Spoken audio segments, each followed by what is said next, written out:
Welcome everybody, and thank you for joining me today for SMIE Consulting's Midweek Roundup.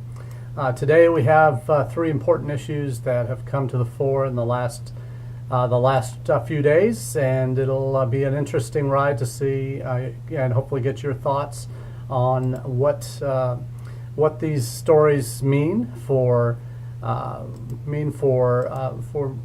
international educators. And certainly, I think there's a lot of interesting food for thought on what these topics mean on the future of international education. There's a couple of interesting kind of philosophical thoughts on international education and where we're going. But certainly want to start today with the big story that broke this week on Saudi Arabia's pullout from Canada, on halting all cooperative ventures, and also this fracas has this extended into the education realm, where the nearly 7,000, right now there are nearly 7,000 Saudi Arabian students studying in Canada. This is a bit of a blow on a number of different levels for both Canada and for Saudi Arabia. Certainly politically, this is a significant issue. It's interesting how this has developed, and for those of you not familiar with the news story, it's been covered in both the Chronicle and Inside Higher Ed this week. I'm posting the link now to that story in the Inside Higher Ed this week in the comments section of the SMIE Consulting Facebook page. So I certainly encourage you to read that article when you have a chance if you haven't already. But this is coming out of some remarks made by the Foreign Ministry in Canada on their Twitter feed, and by their Foreign Minister and the Foreign Ministry Twitter feed related to recent imprisonment of human rights and women's rights activists in Saudi Arabia, and how Canada was calling for their release and for the situation to be resolved, and that those that are advocating for human rights and women's rights in Saudi Arabia be afforded the freedom that they deserve and not be imprisoned for speaking up for those values. And certainly the backstory here, for those who haven't been following, Saudi Arabian women were recently granted the right to drive. Something that's been a long fought for right for women in that country, and that has been widely greeted as a success story moving forward. Saudi Arabia from some of the laws in that country that tend to be very repressive in Western eyes. But it also is come after that rather successful achievement. The brother of one of the chief advocates for this new policy allowing women to drive in Saudi Arabia, the brother had been in prison for a while for disrespecting Islam in the Saudi Arabian government's mind. Now the sister, who had been one of the chief advocates for women's driving rights in Saudi, has also been in prison, and that prompted a lot of backlash, certainly in non-governmental spheres before Canada stepped in. And has interestingly, I mean, you would see these kinds of things, certainly when it comes to Saudi-U.S. relationships over the years. Those have been ones where the human rights issues are kind of talked about behind closed doors, never really publicly from a U.S. administrative perspective too vocally, because of the huge connections between Saudi Arabia and the United States, militarily, diplomatically, economically. So those were never really emphasized on a public scale as perhaps as much as they needed to be. And interestingly, Canada has stepped into the void of lack of global global support for those that are protesting these significant laws in Saudi Arabia that they see as oppressive. So it's interesting to see what the response is. And Canada certainly, to lose potentially 7,000 students, Saudi Arabian government scholarship students. The edict is now that they're all going to be pulled out, and homes for these 7,000 students will be found in other countries. And the article was quoting quoting where those students might end up. This is Deputy Minister of Education Jasser bin Sulaiman Al Habrash.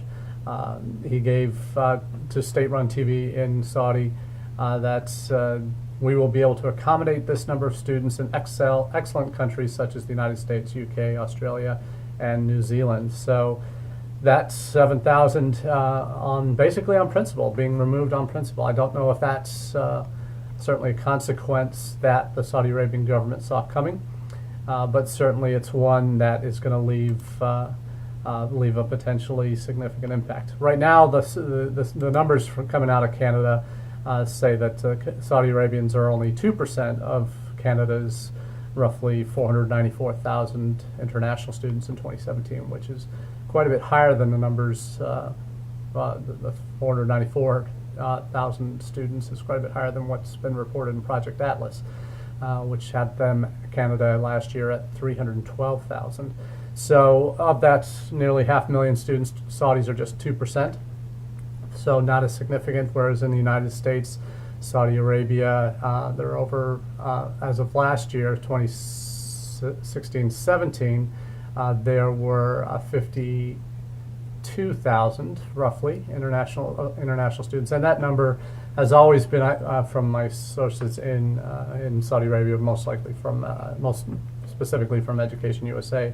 And what they've been reporting is those numbers were always undercounted in open doors, and that the numbers were more like 70 or 80,000 international students that they were tallying in the United States. So we obviously in the U.S. have quite a few more Saudis than Canada does, that's both percentage-wise and number-wise than Canada did. But 7,000 students upping sticks all of a sudden can leave a big hole in those institutions.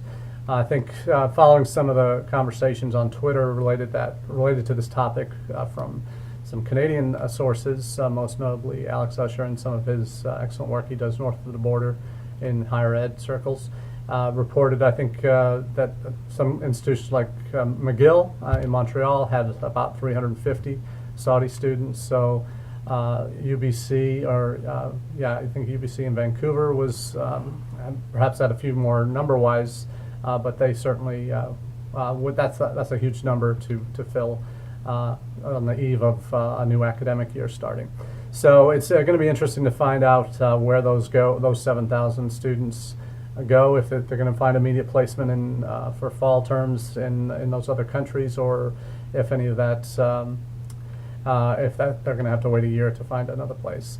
So very unfortunate situation for those 7,000 students, obviously, first and foremost, but unintended consequences perhaps, but certainly it will have potentially lasting impact between Canada and Saudi Arabia in their relationships. So I'm curious to see what might be next in line in terms of countries that might respond to that, at least publicly. And that's certainly a very bold stance that Canada has taken in defense of those that have been imprisoned. So interesting to see where that goes. So that's one of the first topics I wanted to touch on. That's obviously a very vibrant issue in the news this week, and taken a lot of ink on popular sites related to international higher ed. I want to thank Sena for joining me from the West Bank again. Good to see you online. And so we'll move now to a second topic, recalibrating value in international education. This is one of those topics that, we always, when we talk about within an institutional context of what value for money is in international education, it's always based on perception of those that are potentially purchasing that education. And what we're looking at here, and this particular article came out in University World News on the 27th of July from coming from Dr. Rahul Chadha, one of the real top-of-the-line thought leaders in international education these days and for the last few years. And he lays out the case that, as he highlighted, that there's been a lot of, in the last 20 years, there's been what he's called 3 waves of events, push-pull factors that have transcended the normal flow of students in the recruitment of international students, international student mobility. And he said the first wave he described as the terrorist attacks of 9/11 that resulted in stricter visa barriers to international students coming to the U.S. And that meant UK, Australia expanded their international enrollments at the expense of the U.S. There was certainly a period of that to be the case, and the launch of regional hubs in Dubai, in Qatar, in Malaysia, branch campuses in Malaysia, so and other places. So there's that huge surge from post 9/11. Second was in 2008 with the financial crisis that affected the recession that affected most of the world, and how certain countries started focusing on reducing fees or charging fees for students, like EU countries charging students for fees outside European Economic Area. Also growth of English language programs in Europe and Asia. We also see more countries kind of getting into the game in terms of the competition for international students. And the third wave, Dr. Chadha explains as the uncertainties triggered by what he calls the new political order, with anti-immigration rhetoric and restrictive work policies for international students coming into play, and specifically the impact of Brexit and election of President Trump in the United States. So what that has done to interest in the United States from other countries. So I think this particular wave that we're in and we're currently riding, either on top of or being buried by, depending on your perspective on what country you're in. We're seeing that students, our countries and institutions that have become reliant on, particularly institutions that have become reliant on international students at a time when, for revenue sources, at a time when competition has increased dramatically. It's changing I think the value proposition for students, and Dr. Chadha makes this case, that it's forcing families to take a look and say, okay, yes, the U.S. still has the best quality education in the world, but are these mitigating factors make it less desirable and less worth our investment? And that's something that I think anytime we're talking in international education circles about the value of what we do for the students that come to our campuses and the value that they bring to our domestic students on our college campuses.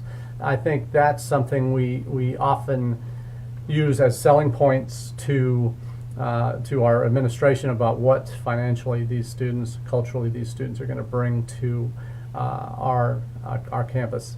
But what we don't often do is look at it from the other way around. What value are we bringing to prospective students, international students, and their audiences? And I think that's Dr. Chadha's point here in giving institutions a chance to maybe pause and reflect on why they're doing what they're doing as it relates to international education. And this is certainly something that is a healthy thing. Every institution that is active in international education or any part of their remit as educational institutions should do from time to time as they recommit resources to different strategic priorities, is looking at examining who they are, what they do, and how they are perceived in the market. And that is something for international admissions staff, international educators, that we rarely have the time to do, but is becoming increasingly necessary, particularly for U.S. institutions, but the same rule applies for any country that's sincerely looking to recruit international students. Is what are you doing right as an institution that is projecting value to a student and family overseas that might be considering you as an option. And that these are things that take the focus off the tuition dollars that those families are going to bring necessarily when they come to you, but also it should shift the focus to what is our true value to these students in their long-term goals. Are we providing value for them? So this is something that I think is a good time for institutions to really think before the new academic year begins, with everything that's been going on, all the distractions with visa bans and all these other world issues that seem to be swirling around. How is this impacting what we do as institutions and how we position ourselves as institutions? I think this call to take a look again at what we consider value for money in our own eyes, and from my perspective, a U.S. institutional perspective, is that are we viewing it only through our lens, or should we be looking at value for money from a parent and student perspective on how our value of what we do as institutions is being perceived. So for those of you who haven't seen that article in University World News that I've been referring to from Dr. Chadha, here it is now in the comments section from University World News, Recalibrating Value for Money for International Students. So that's a real kind of a thought-provoking article that Rahul came out with, and I really respect his work quite a bit in the field, and certainly look to him as kind of a bellwether of some of the macro trends that oftentimes institutions don't see or don't have time to see as they go through their day-to-day. And I think this is something for international educators, all international educators, to really stand up and have a thought about with respect to how your institution is perceived from students, from parents, from governments on the other end of the communication funnel. We have messages we try and get out to prospective students and their audiences and parents and institutional audiences overseas about what value we think we have. But are we really looking at it and have a good sense of how valued what we do is to those respective audiences? And I think this is a good time before the new year begins to examine those priorities and perhaps see if there are opportunities where these small opportunities, like small from a macro sense in terms of what's happening with Saudi Arabia and Canada right now. If you're not already on the Saudi list, you're not going to be on the list soon enough to get these students in for fall. Certainly if you have deadlines back in the spring, you're not going to be taking these students for fall, but maybe there's openings in January if you're on the list now. But what are you potentially doing to reach out and to find those pockets, but to present your institution with value to those audiences? So that's kind of the $100 million question for any institution, is if any institution were able to find that secret sauce of how and know well how they're perceived in market, perhaps having more representatives in market, more alumni, more folks who are working for you in different markets around the world, not just an admissions rep that goes in once or twice a year to a particular country where you really can't gauge long-term effectiveness and value just from those visits. How you are perceived in the market goes well beyond just those short visits. And what are institutions doing to really get that market intel, to get that kind of pulse of the street in their main markets for how their value is being perceived compared to other countries and other institutions. And I think that's, as I've talked about in previous segments here, that reliance on not just how we're doing against our competitors here in the United States for students, but how we're doing against other countries and how we are positioned as an institution against other countries. I think that is something that's a kind of next level for most international offices to get to in terms of the research they're doing to support their overall planning. So that's kind of a good food for thought article. I thought I'd bring up another one that I also just saw late last week. In fact, right after this session broke last Wednesday, it was an article out of the UK from the Guardian called "Let's Celebrate, Not Fear: The Growing Competition for Overseas Students." And I think this one was particularly interesting because it gave. I'll post it now. The link to it's now in the comments section.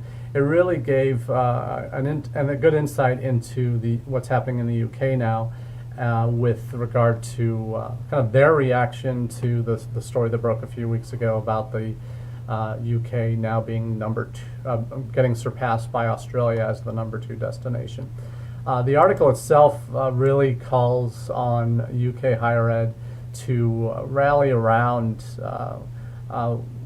what the UK has been doing on a positive scale through the British Council and their Study UK, Discover U campaign, what successes that British universities have had to raise undergraduate places and student visas. They've seen some increases there. But really it's the article was written by someone in the UK, Michael Peake. He's the head of higher education systems research at the British Council, that was really calling on the UK to really look at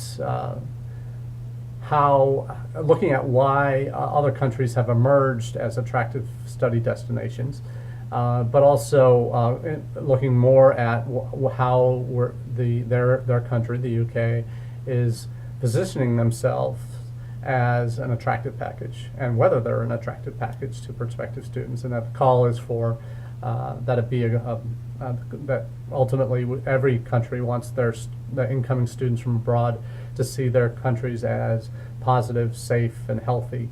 In addition to having quality instruction at their institutions and experiences there, the broader picture of ensuring a positive, safe, healthy environment for any visitor particularly study visitors to their countries should be the priority.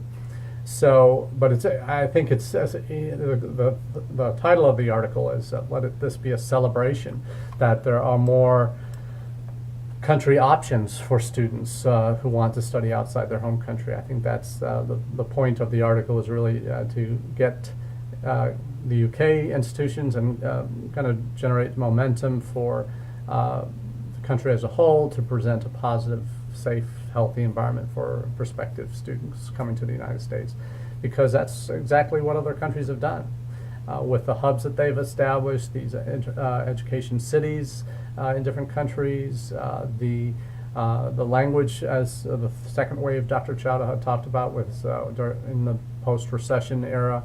From 2008 was the rise of English language programs in a number of other countries in Europe and Asia, and how that attracts England, since English is the predominant language in higher ed circles around the world, that those kinds of programs gained notoriety, and other options that were cheaper, closer to home, and perhaps considered safer destinations became more popular. So what are institutions doing in this new phase to react to that, and to see what might be a possible option to position their institutions for success long term? And I think from my perspective, this is where kind of the rubber hits the road for U.S. institutions. Are you doing enough to in your messaging to not only show the value that we talked about earlier, to find those opportunities and be able to react quickly enough to opportunities as they come, to raise your institution's profile in certain circles, to bring more students in based on particular circumstances, like what's happening in Canada now with the Saudi Arabian students leaving there. What are you doing to assess how you're perceived out in the market? Be interested to hear from those of you who are either watching this live or who get a chance to watch this later, what your thoughts are in terms of where is the biggest missed opportunity for U.S. institutions that are looking at recruiting international students in your market. What is the one thing you see institutions not doing that they really should be doing in this regard, in terms of seeing institutions, seeing themselves as providing value and communicating that message effectively to audiences that might be coming at them at a very different level from where the institution might be, in terms of where they position their own value compared to their competitors. How do the parents and students consider themselves as it relates to that university, and where's their idea of what the value of that institution is? So I think that's something that's I'd really be interested to find out where the biggest disconnect is in your perspective, from an overseas point of view or from an institutional point of view, based on what you've seen in conversations you've had with parents or other agents in country, other recruitment partners you're working with. Certainly there's a lot of information that comes out in various research and studies that are done, either in surveys that come out fairly regularly, that give you some sense of where your audience might, as an institution, where your audience might be on certain topics related to value, and what their concerns are about. And the real disconnect is, I think, where institutions are talking at one level and students and parents are expecting information at a different level or on different topics. That's where I think institutions don't spend enough time knowing their individual markets and knowing the perceptions and the needs of students and parents in those markets. Those institutions that do are the ones that are really putting themselves ahead of the game in terms of what to expect.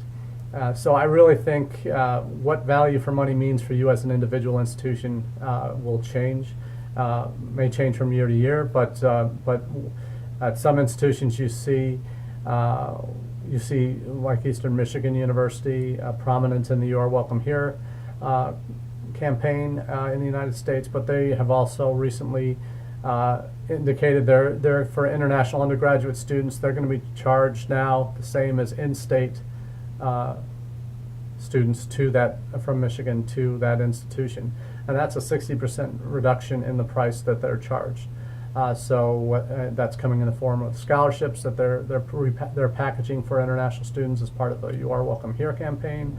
So that's certainly a way to recalibrate what your value actually is.